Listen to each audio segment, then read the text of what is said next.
Hello lovely people, my name is Emma and today I'm doing my top 19 books of 2019.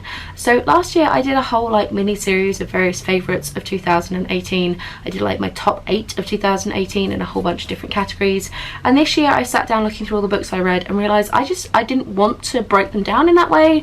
I wasn't interested in talking about them over so many different videos, so I decided instead to just sit down and list all the books that I thought were really awesome, that I wanted to talk about, that were kind of a good enough reading experience that I would class them as favourites in the long run.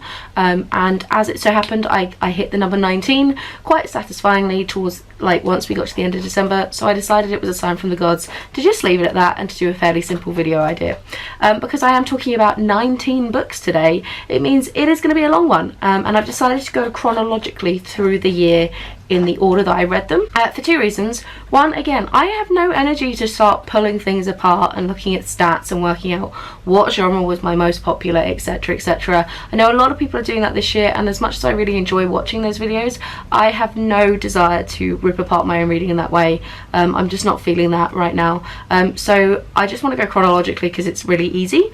Also, I figured if you're relatively new to my channel, as I know I've gained a lot of subscribers over this year, there's a chance that some of the stuff that I read earlier on in the year you haven't heard me talk about yet, and it's the stuff that is the oldest on my channel as such for when I last spoke about it. So we are going to go chronologically, it just seemed to make sense. The first book I want to talk about is Transcription by Kate Atkinson. So this is a historical fiction set in the Second World War, and also a stint in modern day, and I think there's actually a third timeline going on, which is between those 2 points around the time of the Cold War kind of era, but we only very briefly get a snippet of that.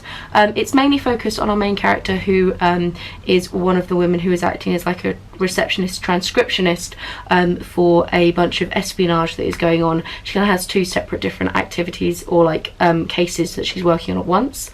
I just really enjoyed the writing style of this one. This was my first introduction to Kate Atkinson, and her other book, Life After Life, that I've read totally could have made it onto this list as well. But I think for me, Transcription, because it was my first foray into Kate Atkinson, just edges Life After Life out a little bit, a comparison of the two. It's a really lovely, really pleasing story, and what I really enjoy about it is it's Second World War fiction that's really focused on the women and their role within the espionage and kind of the home front and the various aspects of the war, which was really nice because a lot of historical fiction does focus on the guys who, don't get me wrong, the men were clearly very important in the Second World War, but equally the women were doing some really interesting stuff too. I really enjoyed the cases of espionage that were going on in it as well. It seemed almost like a cozy mystery, but not really. There was a lot of very quiet little moments, and it was about the bigger picture and how the work that you do, how it can all tie in, and every little bit makes a difference. So I just generally really enjoyed that. The next book I want to talk about is Rise and Fall of the Dinosaurs by Steve Brusatte. It's no real surprise that this book has made it onto this list. If any of you have been around on my channel for a while, you'll know just how much I adore this book. It's a non-fiction that, as the title suggests, covers the rise and indeed fall of the dinosaurs, covering the entire historic period that they walked our Earth, both from pre-dinosaur era all the way up to the extinction event that occurred, and the various instances of dinosaurs that we have left on our planet, like for example birds.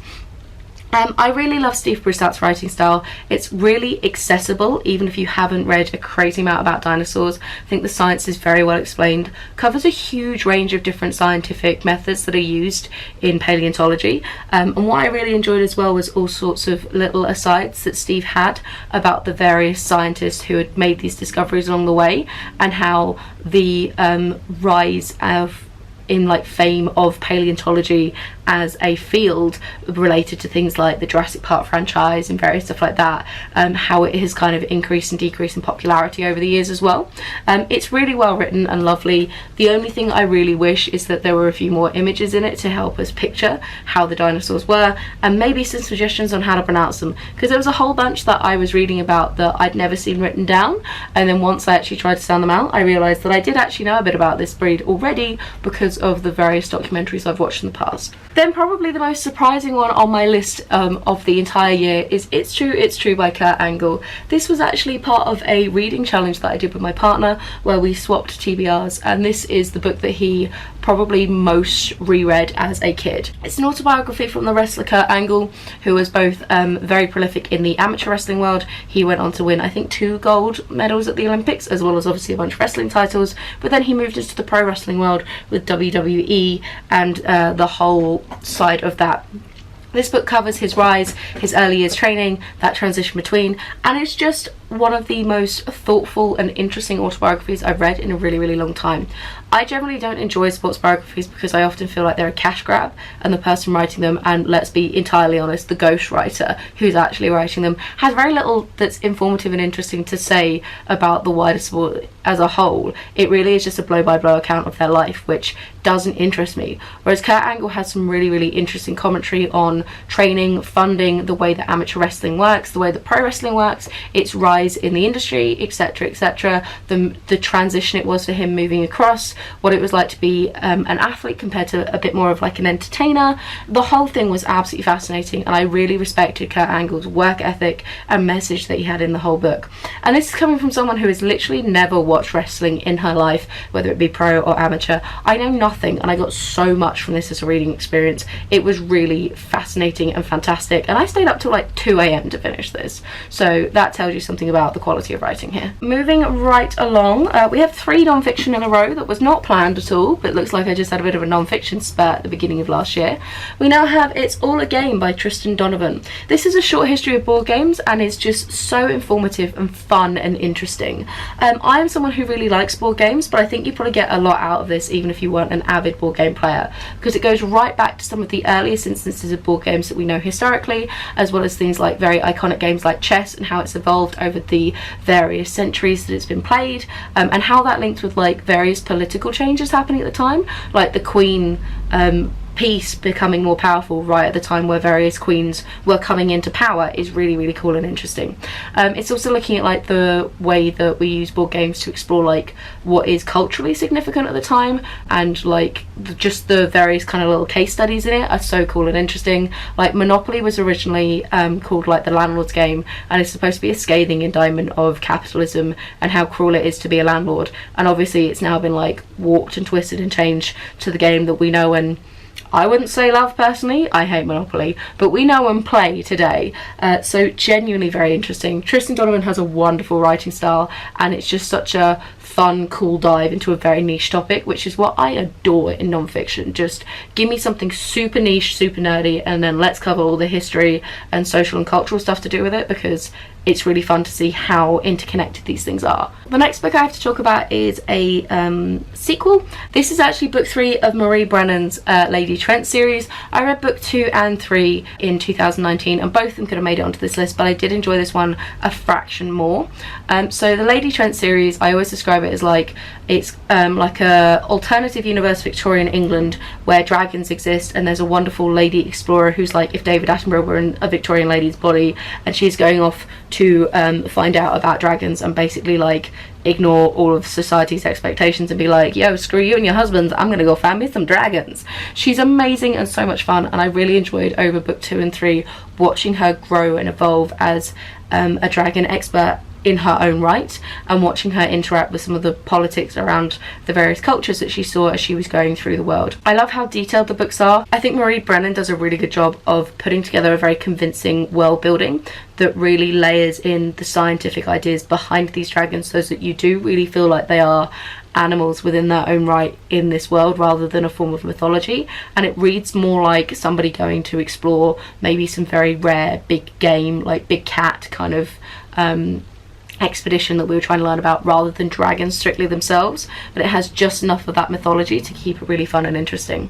Book 2 definitely is more about the politics of the area than necessarily the dragons themselves, which is why some people have criticised it, and indeed I didn't enjoy it as much as book 1. I still really loved it, but book 3 goes straight back into dragons and underwater dragons at that, so I was so happy with this one, and I'm 100% continuing with the series. Veering back into non-fiction, we now have From Here to Eternity by Caitlin Doughty. This is the second book of Caitlin Doughty's I've read, and I absolutely adore both of them. This is, for those of you who don't know, Caitlin Doughty is a mortician, and she is a really big advocate of like natural death, natural burial, and not some of the artificial processes that often happen in America, and the funeral industry in general, and how expensive it is.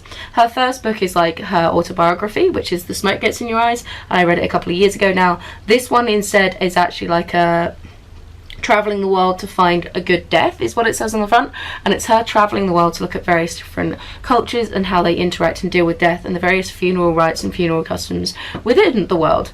Absolutely fascinating, and it's the kind of thing that like really opens your eyes to how key cultural norms are with how we interact with various things, and something that would be considered to be disturbing or grotesque in one culture is completely fine and normal in the other one, and indeed the flip reverse of like what we do would be considered inhumane to some people. A book's just fallen on my head.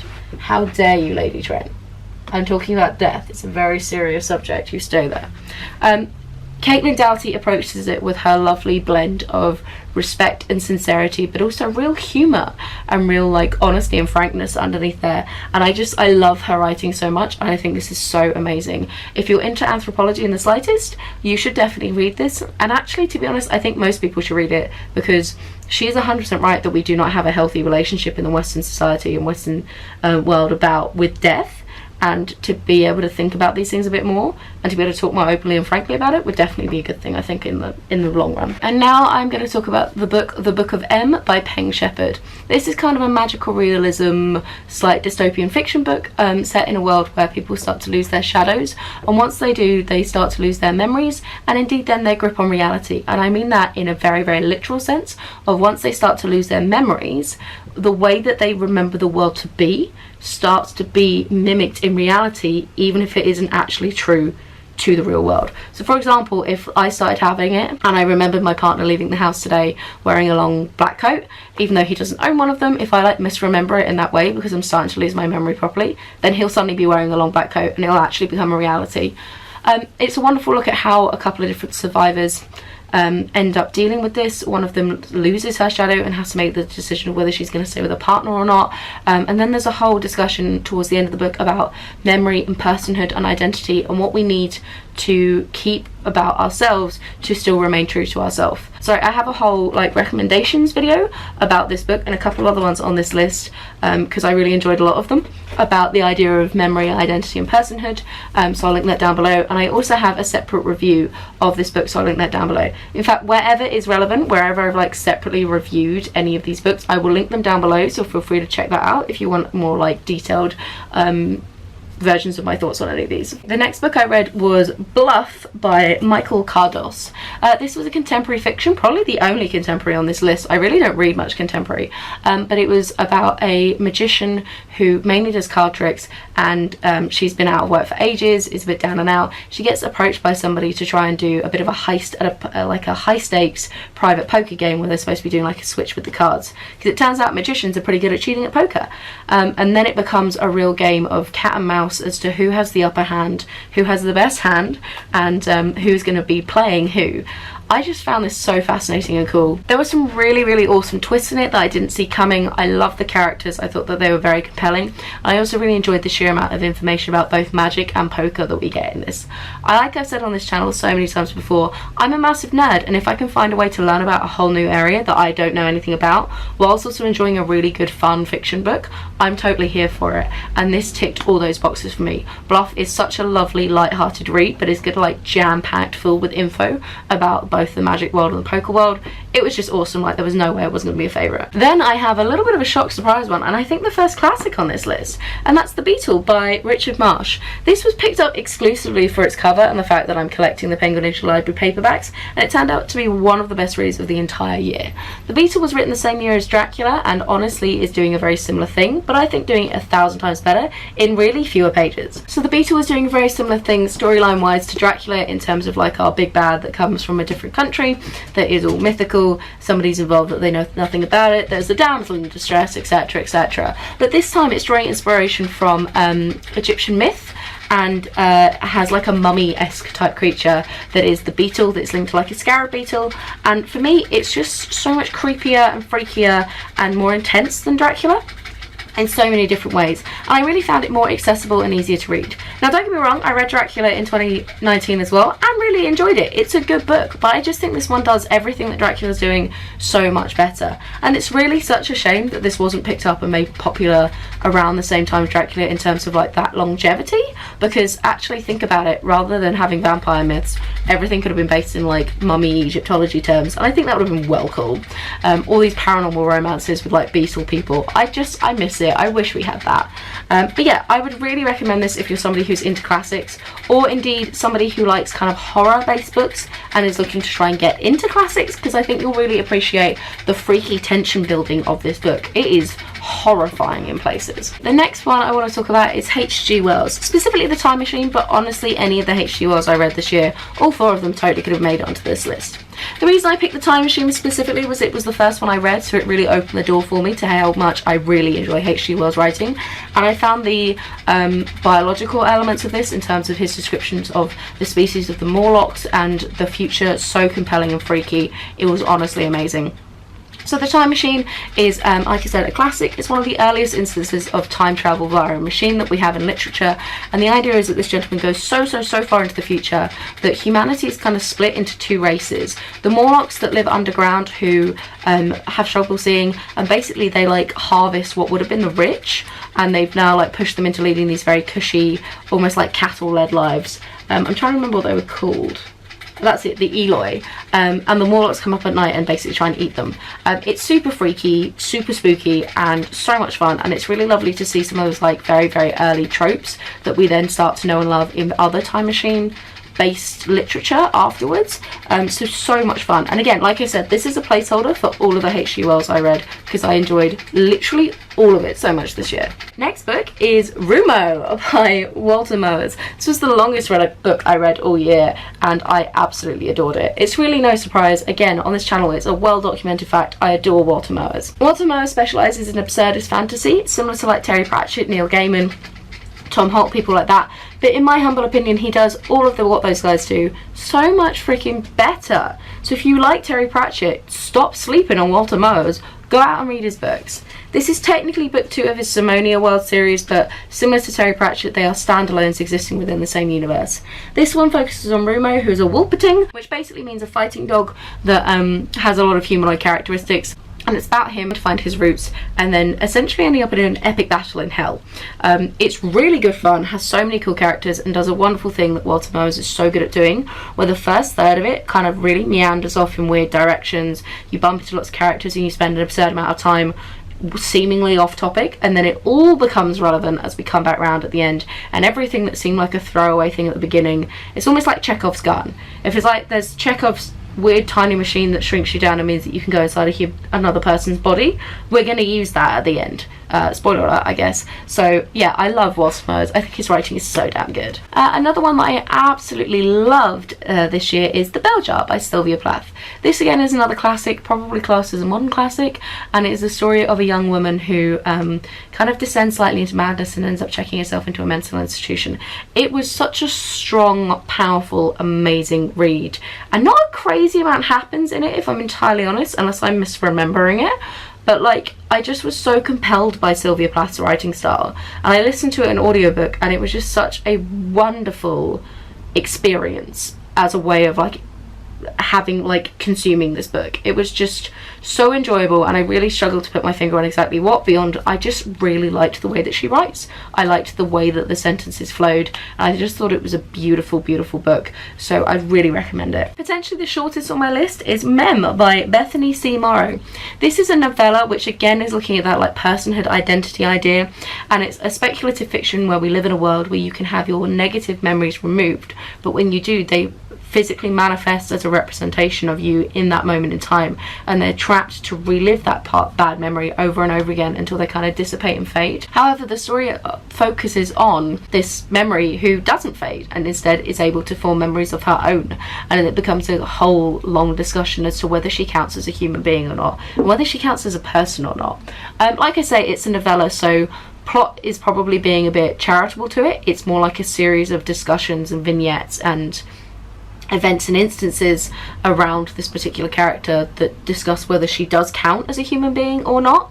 And I think there probably would have been more there if Bethany C Morrow had wanted to go for it. But as somebody who like studied philosophy and was really into personhood and identity when I did study philosophy, it was so right up my alley. I think if you're into like really freaky, fun, very character driven novella-y type stuff, you'll really enjoy it. Or indeed if you just like conversations about kind of memory and what does it mean to be a person, then you'll totally enjoy it too. Then we have The Corset by Laura Purcell. This was a bit of a surprise. It'd been on my shelf for quite a while. It's a historical fiction, but it's very much a thriller at heart, and it is about a young woman who has been accused of murdering she's like a servant and she's been accused of murdering her mistress, and it's her story whilst in jail, and it's both her story and then this kind of rich heiress who is using her money to like work with the poor as like a side project. It's her story going and talking to this woman who is in jail. There's kind of a slight magic-y element to it, to do with the woman in jail believes that when she is sewing,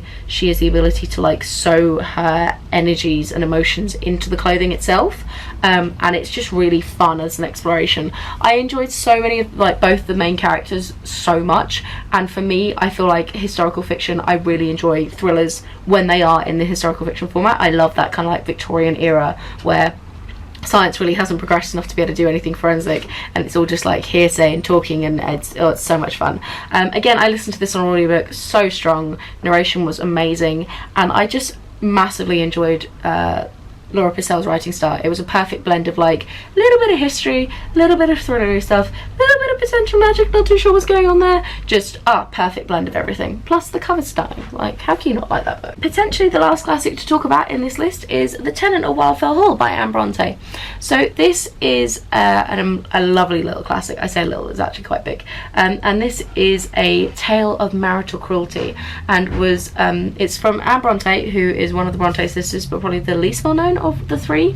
And yeah, like I said, it's a story of marital cruelty, and it was very pivotal in its time because it was the first book to really, or one of the first books to really talk openly about things like cheating, like alcoholism within the marital home.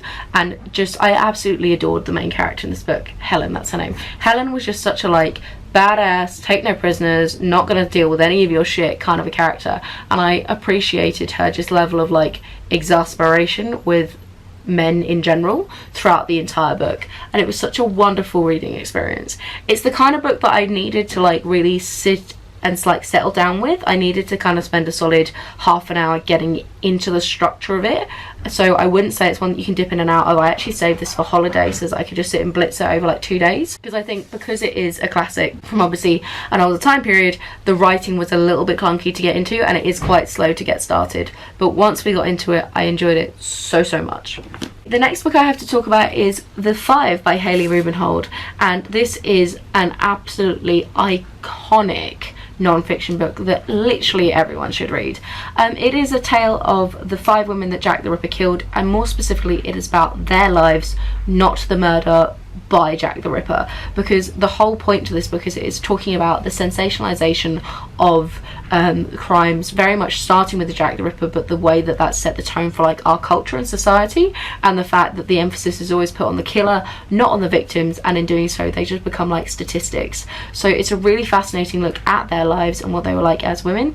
It also is making an argument that they were not prostitutes, which has very much been the accepted consensus from this point on, or at least we can't prove that they were prostitutes apart from one of them at time of murder. So I really enjoyed it for many different reasons. I think it's the kind of end goal that it's trying to push for is so powerful and really important, and has a really interesting conversation. But just in general, from like a history point of view, it acts as a wonderful social history of like the working class and what it was like to be a woman in Victorian era, which I found equally as interesting as all the stuff to do with Jack the Ripper. So very cool, and would 100% recommend it. This has gone on to win a bunch of prizes and is probably the like most well known of all the non-fiction on my list, and I can totally see why. Then I read The Last Hours by Minette Walters, which is a historical fiction set in the time of the Black Plague, or sorry, the Black Death or the Plague. It tells the tale of a like village, like area of land run by a lord, which when the Black Death arrives, the women of the Lady Anne, who runs the whole area, basically takes it upon herself to try and save them. And it really is like a character study of how these people interact in very like close quarters with all of this like potential danger on their doorstep. And it was a fascinating blend of like almost like that kind of closed circle like his isolation case, but also with a bunch of historical fiction thrown on the top. And it's making some really interesting conversations about like what it means to be a good person or a bad person, like class issues and also religion, especially around that time period. It is part of a duology, and I just started book 2 literally today, and I'm also enjoying it just as much. I think Minette Walters does characters so well. So even though this is quite a long book that really didn't go anywhere particularly because they're just trapped and everyone's dying, it still like held my attention 100% through all like 400 plus pages. The last 2 I have to talk about are 2 non-fictions. So the first one is Desperate Romantics by Franny Moyle. This is the private lives of the pre-Raphaelites, who were an artistic movement around the time of the late Victorian era, and they very much pioneered what we understand to be the very beginnings of modern art as we know it today. They were doing really interesting things with light and subject matter and form, and they were so cool. They were like the rock stars of their day. This book is just jam-packed with like affairs and wife swapping and like all sorts of just going against society and like pissing off all the people who are in power and just generally doing some cool stuff. And it's very awesome and exciting and interesting, and I love the pre-Raphaelites, so I really enjoy this book. If you're someone who's into art or into history in general, you totally enjoy this. And to give you an idea of who the pre-Raphaelites were, it's people like Millay and Holman Hunt and Rossetti, and also you've got people like John Ruskin, who is a famous art critic who was never a pre-Raphaelite. He was very heavily involved in both their success and also some of their controversies. So really cool and really interesting. Working Stiff by Judy Melnick. Those of you who've watched my December wrap-up will already know about this book. This is the story of a medical examiner and 2 years in her life working in New York. So it just covers the variety of cases that she'd see, and a medical examiner is one who gets various dead bodies that need autopsies to find out more about them, whether it be like for kind of insurance reasons or for police-based reasons, for crime, things like that. So yeah, really interesting. I'm a huge fan of medical books, and this was a firm favourite because of that fact. It goes into so much medical detail, and it is really focused in on the bodies themselves, because you don't actually find out a crazy amount about some of the cases. Also, just as a heads up, Judy was working in New York at the time of 9/11, so was involved in the front lines of identifying the bodies there, and there is a whole section of it that talks about that. It's very intense and very emotional, and was something that I did not realise going into it, and I really wish I'd had a bit more of a warning once we hit that chapter. So I'm just saying this now. It's not a negative of the book at all, because those were some of the strongest and most powerful and amazing chapters I think I've read of any medical book ever, but be aware going into it that that's what you're going to hit. And that's pretty much it from me, which is good because the light's going, my camera battery's dying, and yeah, there we go. So those are all my favourite books from 2019, although it was a super strong reading year. I'm not going to do a 2019 reading wrap up in terms of like discussion of goals or stats or anything. I thought about it, it was in my schedule, but you know what, I don't want to do that. I want to focus on all the really cool, exciting new books that I want to read for 2020. So that's it, curtains down on 2019. Let's focus on 2020. Have a wonderful reading week, and I'll chat to you soon. Bye!